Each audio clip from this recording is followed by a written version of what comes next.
Apologies to the liberals and the Antifa scumbags who thought I had dropped off the map, disappeared, and disintegrated. Unfortunately for you guys, I am back. Happy New Year, ladies and gentlemen. This is the Whitfield Report. I am Sam Whitfield, host of this program.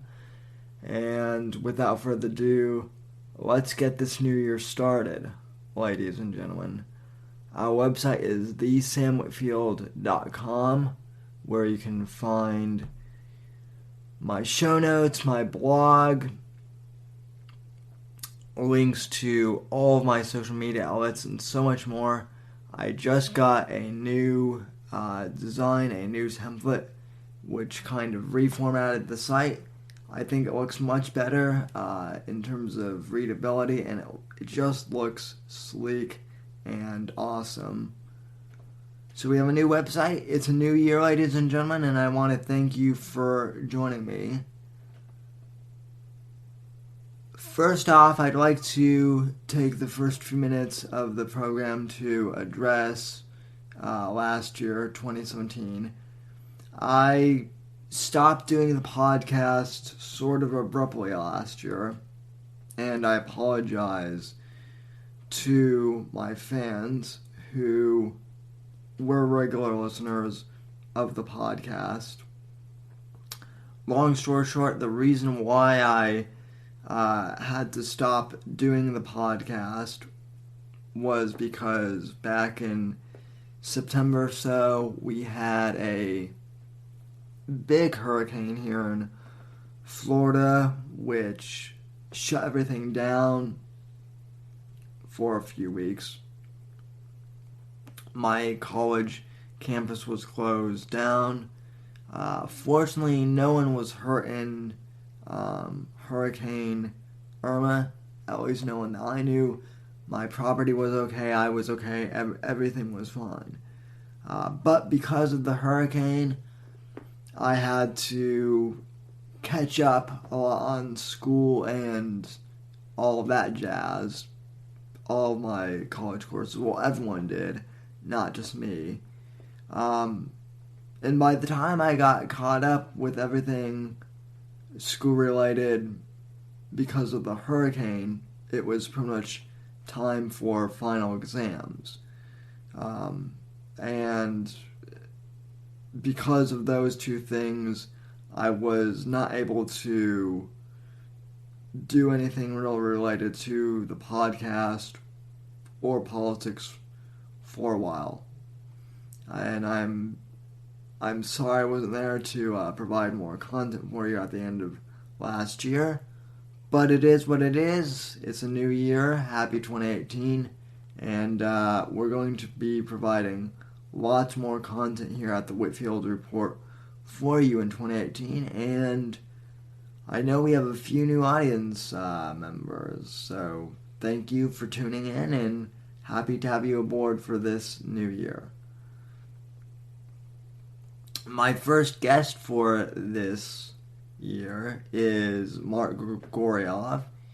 He is a congressional candidate running in Arizona, and Mark and I met at the end of last year in a Facebook group for millennial conservatives that we belong to, and his campaign manager,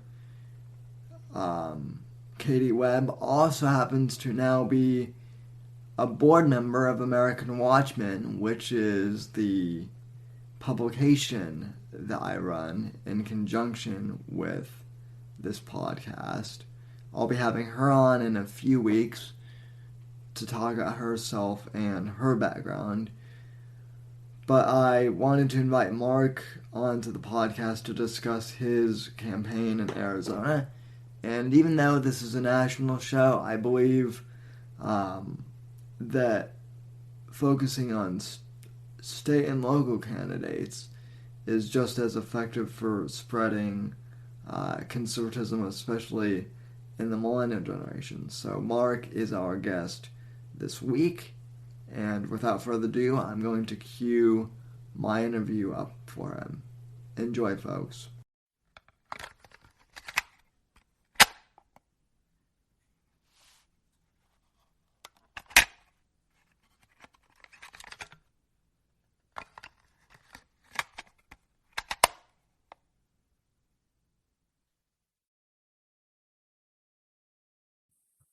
All right, folks, welcome back to the show. And joining me for the first interview of the year, we have Mark Grigoriev, who is running for Congressional District 9 as a representative in Arizona.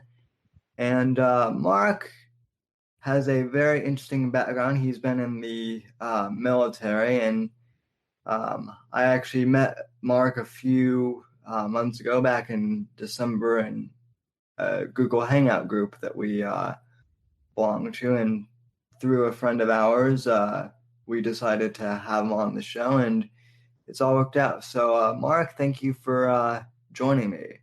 How are you today? Hey, thanks for inviting me. I'm pretty good. How are you? I'm doing well, sir. So, Mark, as I mentioned, you have a pretty interesting background in the military, but you're also an immigrant to the U.S. So, why don't you just briefly explain to us a little bit about your background, how you came to this country, what your military service was like, and anything else you'd like us to know about you? Oh yeah. Basically, I came to the United States when I was only 3 months old, and basically, my parents, um, they left the Soviet Union, to find religious liberty in the West, and on their way to America, they stopped by in Italy, and they're waiting for their final approval to enter the United States. And while they're waiting, that's when I was born. I was born in Italy. And after I was born, we came to America. I was a 3 month old baby. So I was almost born in the States, like almost. Uh, but basically, and then I lived in like actually, like before I moved to Arizona, I lived in three different states. I grew up in Pennsylvania, lived in Oregon, lived in North Carolina. And then I moved down to Arizona, went to school.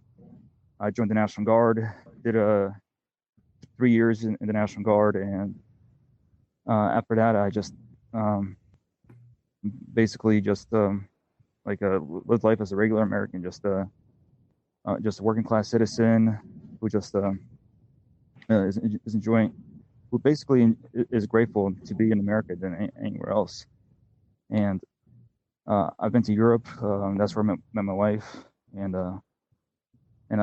I've seen let's say some stuff in Europe that like not many Americans would like to see. Like I went to Ukraine and I saw the conflict over there, like the civil war that's happening, and yeah. So I'm basically glad that like I got my wife out of there, like and she's here in the States now with me, and like we're both just I'm glad to be in America, and uh like that's basically my whole background right there.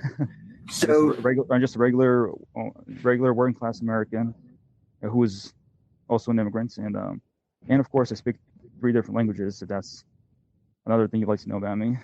wow, Yeah, yeah. So you basically you're an immigrant yourself, and then your wife is an immigrant too from the Ukraine, uh, yeah, correct? So that is correct. and then you served in the military. So thank you for your service, sir. I really appreciate that. We love our veterans, and here. So you've had a pretty interesting life. What motivated you to decide that you wanted to run for Congress? Well, basically I got tired of the swamp. Let's say that. um, like I realized that like no matter who we vote for, like no matter what we do, basically Congress is technically the same. If you look at the Congress right now, like if you look at the GOP right now, technically, I mean, the GOP, like the Republican Party, is what really makes sense right now when it comes to trying to have some kind of sensible government. But unfortunately, it's being dominated by, let's say, the baby boomers.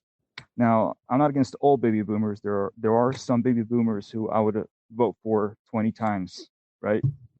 But a vast majority of them are basically ruining the party, and not just ruining the party, they're not doing anything for us. Uh, they're basically doing everything for themselves. They have not shown the government as they promised. They're always making compromises, right? And they're trying to make deals, and when you think about it, these deals, they're not for our benefits, and that's what's going on. I'm sick and tired of these career politicians who just keep running for office, keep making promises for us, and they're not really living up to their promises. And people say, well, they're experienced, we need to vote for experienced politicians. My question is, what has an experienced politician done for you and for me, other than just break their promises? Or not just break their promises, they would basically act out of their own interest. They won't act in our interest. They won't do anything good for us, neither domestically nor internationally. And as a regular working class American, I'm just sick and tired of that. And I think we need some real change in Congress. We need real Americans, not these career politicians who've been in Congress or the Senate for 20, 40 years. We need actual Americans who want real change. We need regular people to run for Congress. Like, we don't need no more experienced politicians. There are a few exceptions, but the vast majority of experienced politicians are no longer our friends. They do not represent us anymore. And so it's time for let's say, how do you call it, for a peaceful people's revolution. And I'd say Trump is a good inspiration for that. Trump really inspired me because he's never had any political experience. People even said, well, he's not experienced, he's not qualified. Well, guess what? The inexperienced person like Trump basically just got into office, and he's actually making some really good changes. And for example, the tax cuts are a good example right there.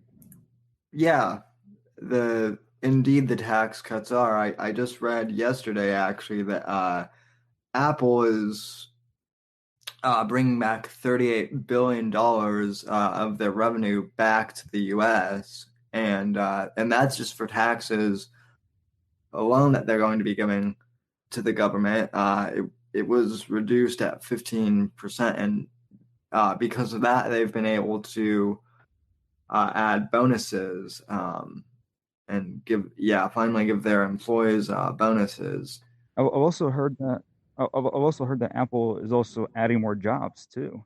Yeah, I think it's like they're supposed to add like 20,000 on top of the already 120,000 employees they already have, or something like that. And I hear that Amazon is following suit too. So yeah, that's good. I did want to actually ask you about Trump in and of himself, because I know that you worked somewhat on the campaign there in Arizona trying to get him elected.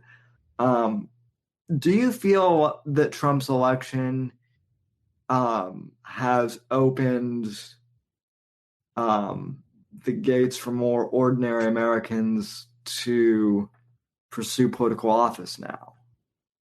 Yes, it has. I believe it has, but unfortunately, I know this might not sound like a good thing. I mean, I know this is not going to sound like a good thing, but I think the people who are more inspired to run for office are unfortunately Democrats.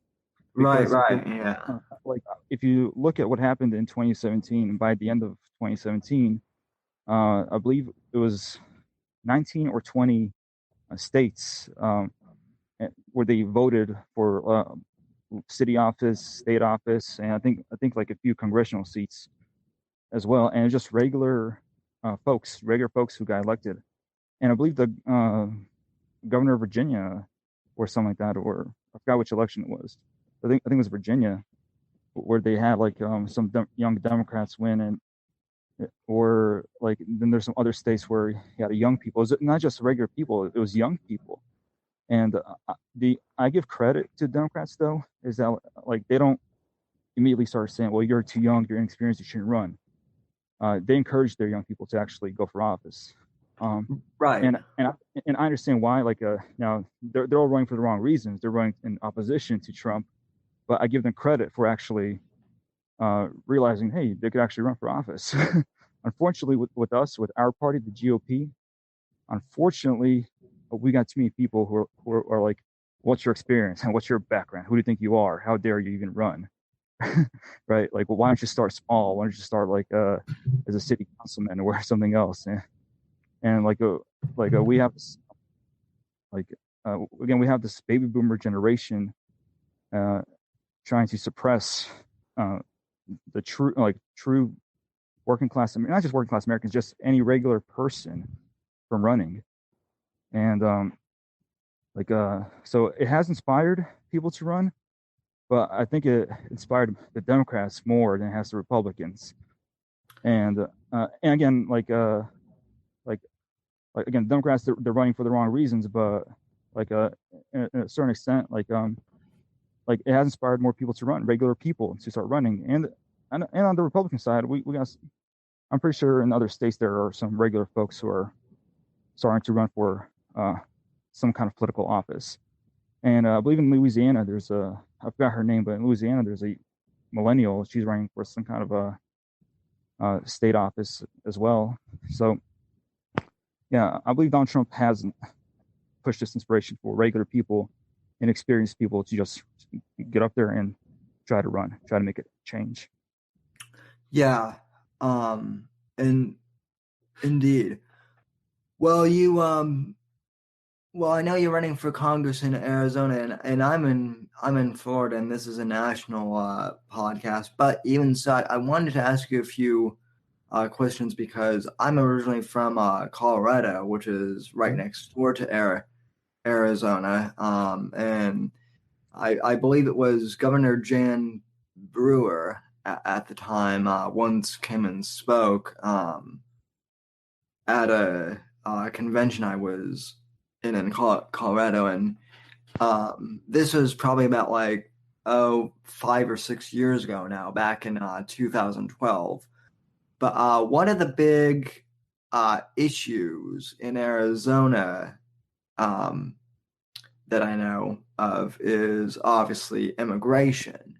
I know that the Arizona border has been a big hot topic, not only statewide for you guys, but also nationally. So, what is your position on the Arizona border and immigration in general? And then, are there any specific issues facing Arizona that you would like to address, and what are your positions on those as well? Well, I believe that we need a strong border, and not just for Arizona. I'd say basically for the whole country, especially the southern part, the southern border.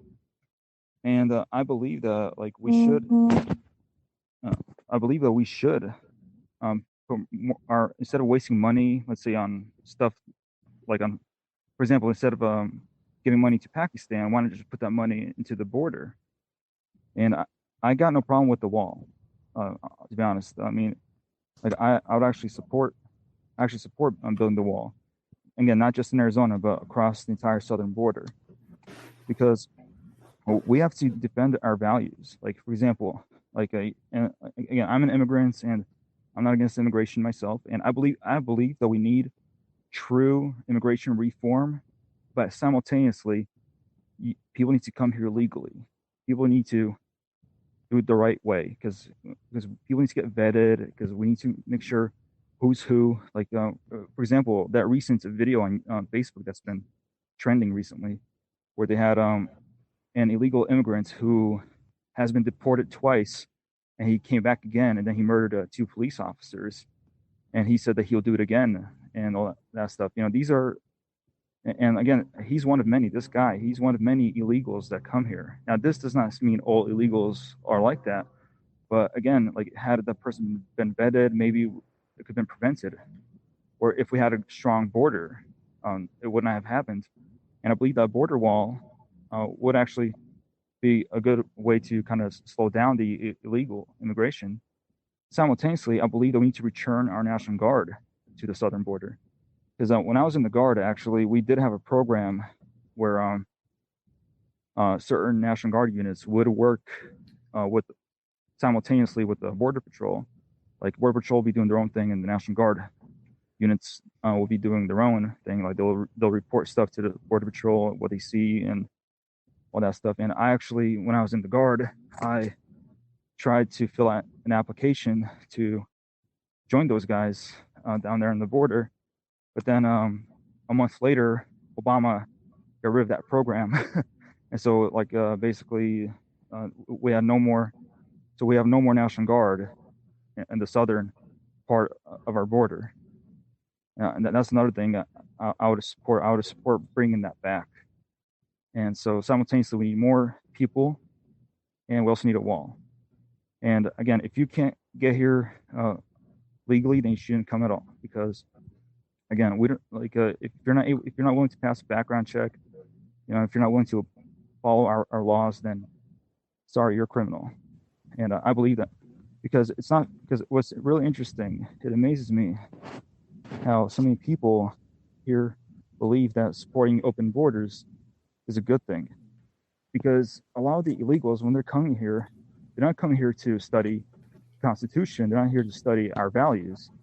Like they're not here to pick up a book on capitalism and learn how to kind of grow the economy. They're coming here to get an easy job that pays them dollars, and they're coming here for the benefits. And California is a good example of where a lot of them go to, and it's a burden on our economy. It's a burden on the taxpayer. So I believe in strong immigration security, and at the same time, I do believe we need like some really good immigration reform because I believe that it should not be hard to come here legally, which is another reason why some people do try to come here illegally because it's just I think it's a little for example, when I tried to get my wife over here to this country, it was a very it was a very expensive process, and it it could have taken a year or 2 years for it to come over here, but luckily it only took us 6 months. But again, what if it took a year? That would have been really bad. But I believe that it should not be too hard to come here legally. We should kind of figure out ways how we can make a faster background check, while at the same time have stronger border security as well. And we need more men on the border. We need stricter border policy law. So again, if you come here illegally, you should get punished. You should be treated as a criminal. Right, I agree. I do want to ask you, because your wife is an immigrant and because you went through the experience of trying to bring her over, I I haven't really talked to that many immigrants about this, but I am curious. What is the process like to apply to come here as an immigrant? And because I imagine that there is a lengthy bureaucratic paper trail and process Yep. that you have Super to. super bureaucratic. Yeah. Super bureaucratic and basically worthless. So uh, is yeah. so is it just a lot of paperwork, or because Well, the one thing that I hear from liberals all the time is that the process is difficult to get through just because there's so much paperwork. So that's kind of their excuse for illegal immigration. yeah. Well, I mean, there should not be any excuse for illegal immigration, Right. but they somewhat have a point actually when they say, well, it does take a while to come here though. And now with my wife, it is a little bit different. The paperwork was slightly different than regular immigration work because I had to do a K1 visa. So she had to apply for a K1 visa. A K1 visa is known as the fiance visa. So because when I was bringing her over here, she was still my fiance. She was not my wife, and which Right. actually makes it easier. So, for example, let's say now, actually, to anyone who's listening, and if you want to marry, if you want to marry a woman who's overseas, don't marry her. Um, don't marry her in her country. Bring her over here to America first, and then do that. Because if you marry first and then try to bring your your spouse over here, it's called, there's a different visa for that. It's a spousal visa. Now that takes even longer. That's more strenuous, and the wait time is longer for that. But the fiance visa is what my wife at the time when she was my fiance she applied for, and that is actually um, it's it's a little different than your typical immigration visa, and because I'm because I also had to say that I'm her sponsor, because there are questions like, who's your sponsor, and she says, well, he's my sponsor, and he's supposed to support me like while I'm here in the United States, because when you fill out the documents, they want to know who's going to sponsor you, so you won't be a burden. So like you need to have a sponsor when you come here, and so we had to fill out all that paperwork. Now the problem is that the wait time, uh, like it's ridiculous. Like so, I'll fill out a bunch of paperwork, I'll submit it, and then like we wait, we're waiting, we're waiting uh, for them to contact me or her or both of us and say, hey, like you need to do this, right? Right. We got the paper now. Fill out this paper, and like I remember I filled out some little short form, and it took them another month just to get back to me. And again, it's psychologically, it's kind of like, oh, you're wondering, will they approve it? Will they not? And you're just worried. Right. Right. And then like right after we filled out all the hard stuff, like and basically uh and then like finally we got to like the final stage of fill. This time we had to fill out some more stuff on the internet, and I had to fill out all her information. What's interesting, a lot of it is also repetitive. That's another part. It's lots of repetition of the same old questions, like your dad's name, your mom's name, and what was your mom's maiden name, and then like, oh, so I remember I had to fill that out. I had to like fill that stuff all over again, the final phase. And then there were some questions like are you a member of the Communist Party? Are you a member of some criminal group? If obviously a smart person would say no, right?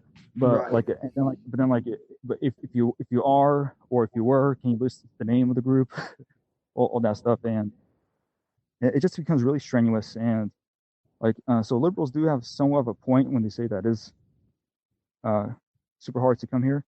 Now, and then after that, I remember they sent an email to my wife saying, "Well, now you need to go to your local police station and ask them for a background check."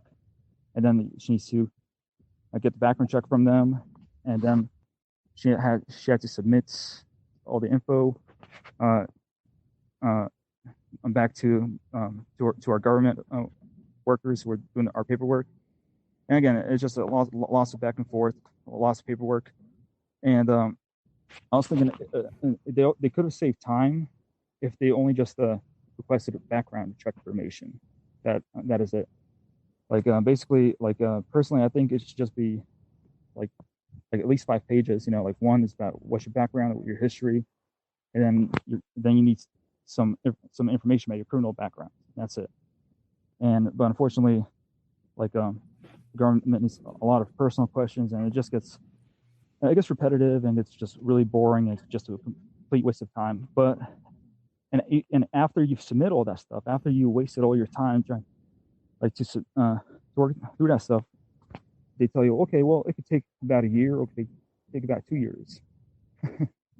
And but luckily, um, we got everything done in 6 months. So like we're very lucky, like that. Like for us, it was 6 months. Others wait like a year or two. Yeah. So Wow. well, that's the whole process. So And yeah. it sounds to me like they sent you paperwork, but then they also made you fill out stuff online as well for a Yeah, lot of the yeah, same stuff. yeah. Like the Yeah, final phase, I had to fill out with this long thing on the internet. It took forever. But, I mean, yeah. not forever, but it just really annoying. It seems to me. I mean, I've talked to people on both sides of the aisle about this, and it seems to me like one of the things that would be beneficial in terms of reforming immigration is to put the entire thing online, and maybe just have like different, languages like that. They have that for almost, every other website out there now. So it just seems to me like they should be able to digitize all There that. has to be, So yeah, there has to be some kind of reform. There has to be some kind of way that where they could shorten it. Because I mean, yeah, uh, they still asked my wife to then go to the local authorities and ask them to print out a copy of all her background, criminal background, and then she had to scan it and then send it to them. right. Uh, so, yeah, so I mean, but they only asked that like after we filled out a bunch of paperwork, then we had to wait a while. Then like close, like they basically asked for that info close to the end when, yeah, yeah. Oh, and then So like before and also part of the final phase, she had to go to like the U.S. Embassy at the Capitol. So she had to waste money. Like actually, I had to send her money so that she may take the train to go all the way to the Capitol to have an interview with one of the U.S. consulates at the Capitol in Ukraine. So like, so it's just another waste of time. And again, if the person doesn't like you, they could just say, "Oh, you're not approved." Yeah, yeah, and like so it basically like all those months could have been just wasted for nothing. yeah, and then you have to start the entire process all over All again. over again. That is correct. So yeah, yeah. I But mean, we're blessed, so yeah, we're very fortunate. yeah, Yeah. and thank God for that. So I mean, so what other issues besides immigration are are hot topic, Well, issues for we need strong national defense. you? Like we need a strong national defense, I believe, for this country. I mean, it ties in with border security, Right. but the reason why I bring up national defense is because um, like we keep wasting lots of money. Now, I'm going to talk about some wasteful spending too. So, like, it all ties in together. And the problem with Congress today, Congress does not care about whether or not they spend your money. There's a list out there where uh, like the government spends money on foreign things, on domestic things, and you're wondering where that money goes. And for example, like I believe, like if there's a story where there's an incident in Syria where our government under Obama tried to find uh, rebel groups that were pro-Western. So like they were looking for moderate to rebel groups in Syria, and they found 60 men. They were able to gather 60 men, and they spent $200 million training those 60 guys to fight against both ISIS and against Assad. So after those 60 guys were trained, when it came to actual fighting, half of them scattered, the other half joined ISIS. And and there you go. That's one example. Our government, is wasting their tax dollars on useless endeavors like that. 60 guys were trained, and half of them joined ISIS, and $200 million were wasted. And that's our tax dollars right there. That's one example out of thousands of examples of the government spending money. And so, like one of my goals as a congressman would be to hold Congress accountable and to ask actually not just Congress but the government accountable. Like I would actually demand that we have the government present to us a list of what our money's being spent on. And for example, like recently we had this. Well, I guess are we going through? I believe we're going through a shutdown currently because I guess the Democrats don't want funding for our military. I Yeah, believe. yeah, Yes, and so like yeah. like there's an example right there. Our government wants to spend money on useless endeavors. But when it comes to our military, it comes to our border security and national defense, oh, we don't have any money for that. All of a sudden, like we just don't have money for that. But we do have money on useless endeavors overseas. And again, that example with Syria, that's just one example out of thousands. Like, what else is the government spending money on? Or here's another one. And this is only city governments. Like in New York City, John Stossel did a report where basically New York, like the city spent like a couple, like $2 million to build a useless, well, not useless, but just a regular public bathroom, and then like not Yeah, far from it, yeah, I some heard. some private person built a bathroom for like I believe like 200 grand, and it was way better. And there's more people going waiting in line to go to that bathroom than the public bathroom, and the public bathroom like cost. And there you go. That's just an example. That's just city government. That's city government spending Yeah, millions of dollars on useless stuff. Imagine what the federal government's spending on. And again, I already told you the thing about Syria. Well, what else is out there? Like we need to have a big list. And in Congress, I will bring it up. I will say, I will ask, what are you guys spending our tax dollars on? Like, where's our money going? Why don't we have enough for the veterans? Why don't we have enough for the American people? Like, there's something wrong. Like, none of this makes sense. And unfortunately, current congressmen, they're not bringing that up. Like, they're not even talking about that. Like, and they're all just, again, I have not, like, it's very rare when you see a congressman or a senator like standing up for the American people and asking, where is our money going? yeah. Um, yeah, I mean, it seems like there's still, I mean, Trump is draining the swamp, but there still is a lot of government waste. Well, it's just one person, and he's surrounded by a bunch of baby boomers who I don't know, I guess they're just really corrupt because like, I don't know how else to explain this. Like why is the government so big the way it is? Why is it so big? But then they don't have enough to take care of our veterans. It's so big, but they don't have enough money to have strong border security. Like you know what I mean, right? Like Yeah, yeah. Well, basically, I mean, all I can say is I think, a lot of this bureaucracy has been building up over the past 75, 80 years, longer than both you and I have been alive. So obviously it took a long time to build, all this, um, you know, bureaucratic infrastructure up. And so, it's probably going to take just as long, if not longer, to tear it all down. But I do agree with you. We have to start somewhere. So and I mean, Congress, I believe, is a perfect place to start. And uh, I tell people, hey, if I'm actually in Congress, like remember, I got like no lobbyists backing me up. I'm zero. Like I got no connections to any establishment politicians. I'm just a regular person who wants to represent uh, not just CD9, but the American people. Like, and I believe that like it's time that like regular people just start getting active and just start running. Like, forget these experienced politicians and their uh, um, like their beautiful track records of conservatism, but then like all of a sudden wants to get elected to the U.S. Senate, to Congress. They don't do anything. They don't do anything to shrink the government. right. Yeah,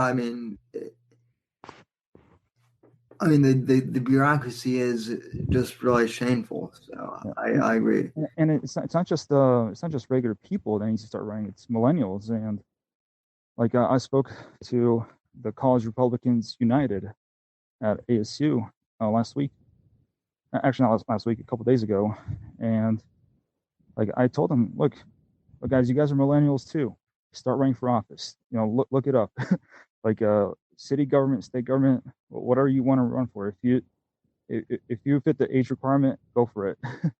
Run for Yeah, that office, because we need more millennials, more conservative Republican millennials, trying to run for office. And if you look at Democrats, right, like half of them, they look pretty young, and it's very sad that our generation, millennials, that 70% of them are seduced by this idea called socialism, and they follow guys like Bernie Sanders, right? right, And but you have to give credit to the Democrats, give them some credit that they're able to, let's say, attract the young people, while the GOP is not really doing much to attract the young people.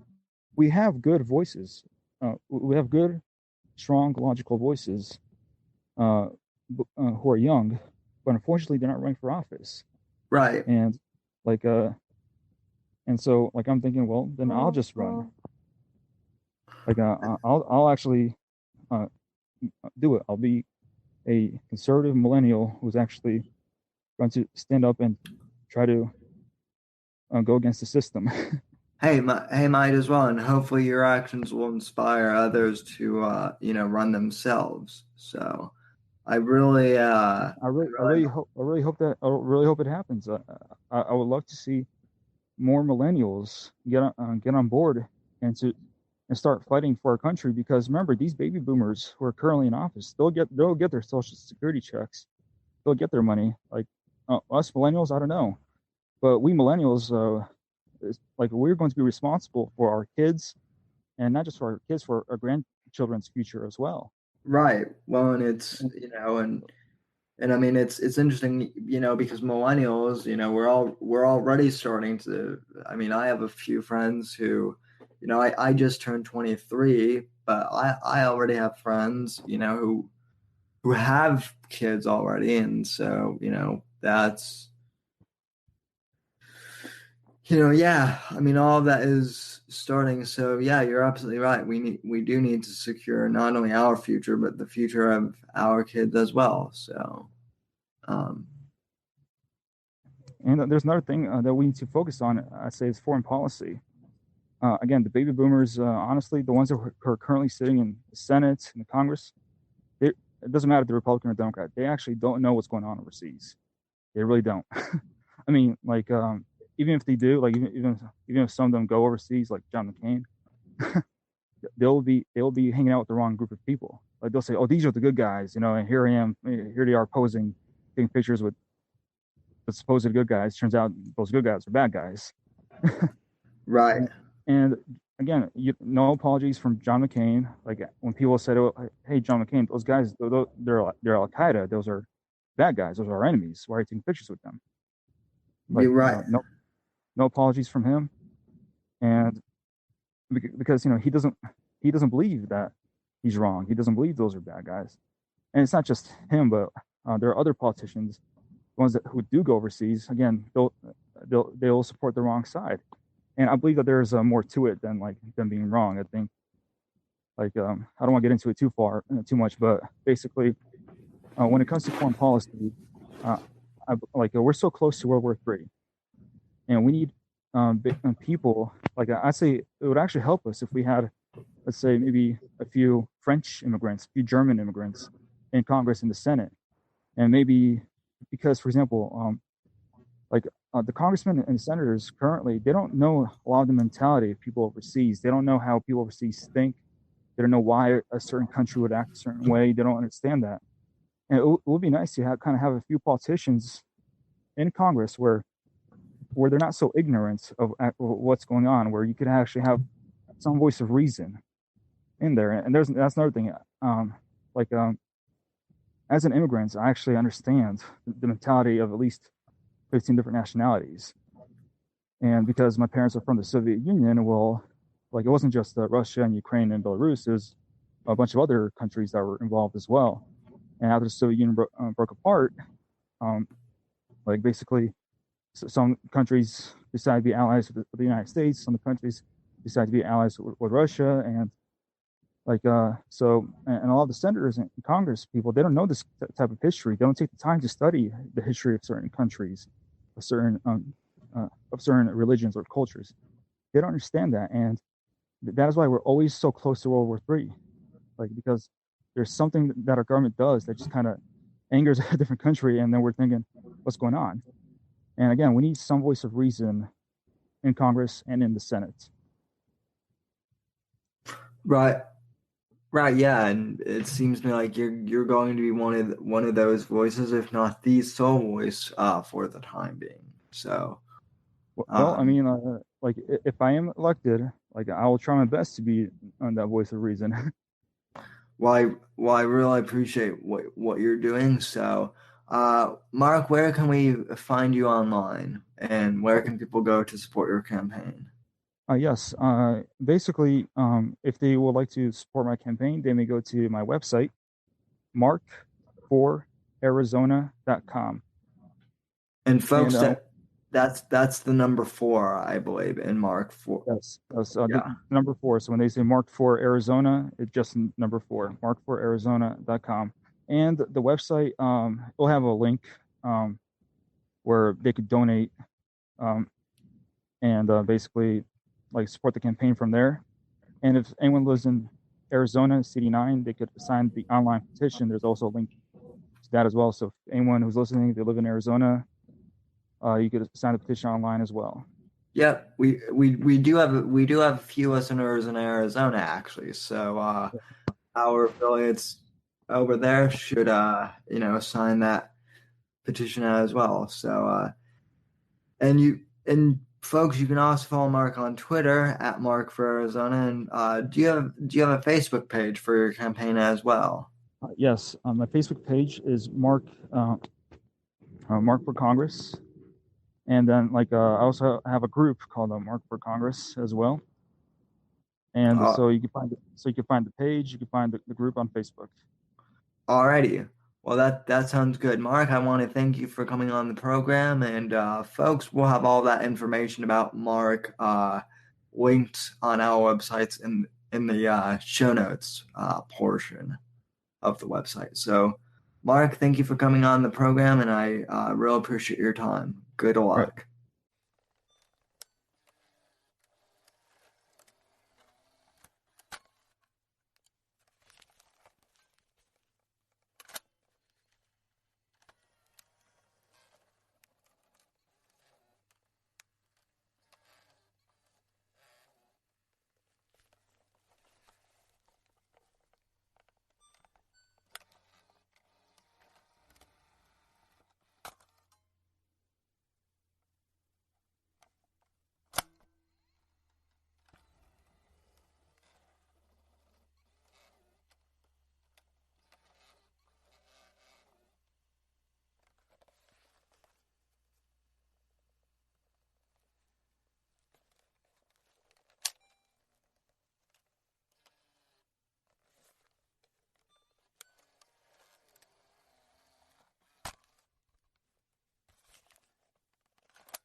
All right, folks, and that concludes our interview for today and pretty much our entire show for today. I want to thank Mark for coming on the program, and as I mentioned at the end of the interview, I wish him the best of luck in his campaign for Congress running in Arizona. You can check out his website and his Twitter page at mark4arizona.com. Again, that's Mark for the number 4 Arizona.com. And you can follow him on Twitter at Mark4Arizona. I'll have all those details listed in the podcast show notes as usual. If you're on Tape Right, you can access those immediately just by clicking on the links in the corresponding card. Folks, by the way, you may have heard what sounds like cassette tape effects in the podcast, and I inserted those on purpose. Those aren't me. Those are royalty-free audio sound effects, but those tape player sound effects are to signify the transition between interviews and quote-unquote live audio, which is what I'm doing right now. I figured it would kind of be my way of transitioning between the two, and it would also kind of give the podcast a cinematic feel, and best of all, the sound effects are free. So I did add those tape sound effects on purpose, kind of giving you a little behind-the-scenes look at the show here. And so when you hear those cassette sound effects in the future, that means that we will be transitioning to and from an interview. You'll hear them before the interview starts, and then when the interview ends, you'll hear the other tape sound effect, which means that I'm transitioning back to the quote-unquote live recording of the audio for the podcast. Alright folks, so that just about does it for our first show of 2018. I want to thank you for joining me this week and for this episode. We will be back for another edition of the Whitfield Report sometime later this week or early next week. And from all of us here at NGC Studios and American Watchmen, good night, good day, God bless, and God save this great nation. Thank you for listening to the Whitfield Report. It's going to be a great year.